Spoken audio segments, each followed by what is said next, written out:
They're somehow still clear in my mind. It's like I have perfect recall. I start entering the digits until they read 528-614-592.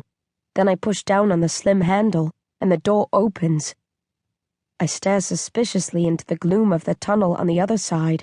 I still don't know how I wrung so much information out of Mr. Dowling.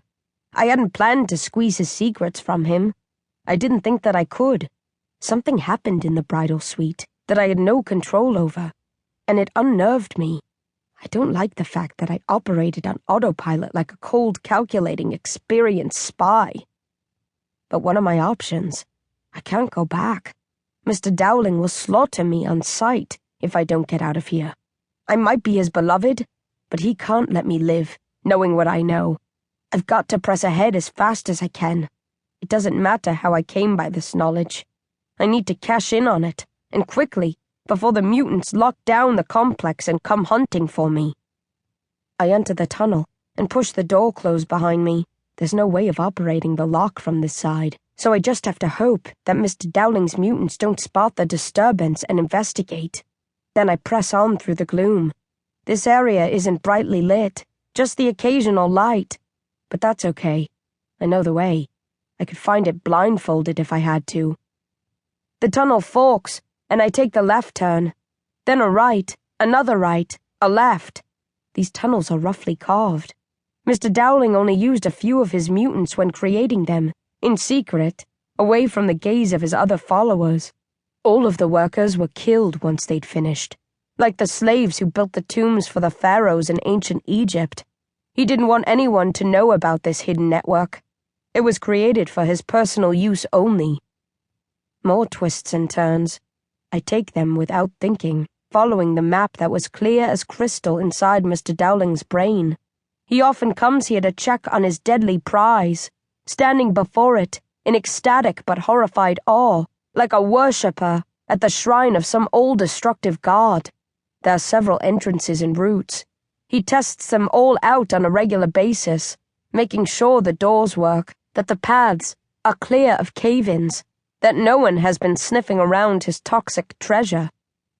It's not a long journey, but I make poor time. I'm incapable of rushing.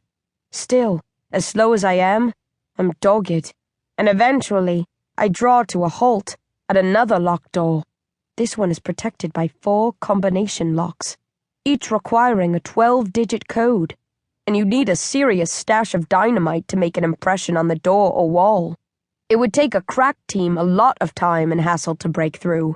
Even Ivor Bolton, an angel who can open almost any lock, would have to admit defeat if confronted with these devilish beauties. But I have the inside scoop, the elaborate string of numbers, flashing in my mind's eye as if highlighted on a neon billboard. I start spinning the tumblers, and soon I've set all 48 windows correctly. I grasp the round handle and twist. There's a sighing sound, and the door opens inwards, widening the more I turn the handle, like a giant opening its mouth. I step into a small steel-lined room. There's a single light hanging from the center of the ceiling. It switched on automatically as the door opened. A safe sits in the middle of the room, bolted to the floor. The code for this lock is simpler than any of the others. Mr. Dowling figured that if someone made it this far, the game was up. He set the code out of a sense of irony, more than anything else, aware of the things that Dr. Oystein had said about him over the years. I chuckle weakly as I spin the tumblers to the most diabolical of numbers. 666. The safe opens, and I sink to my knees. I reach in and pull out a clear tube, no more than 20 centimeters long. It's sealed with what looks like a plain rubber cork, but I know the cork is made from a special material and is absolutely airtight. It will never shrink or shake loose. And, although the tube appears to be just glass, again it's been carefully manufactured from a far tougher substance. You could put it on the floor and whack it with a sledgehammer, over and over, without even cracking it. Just to be safe, there's a second clear corked tube, nestled within the first, every bit as indestructible as the outer container.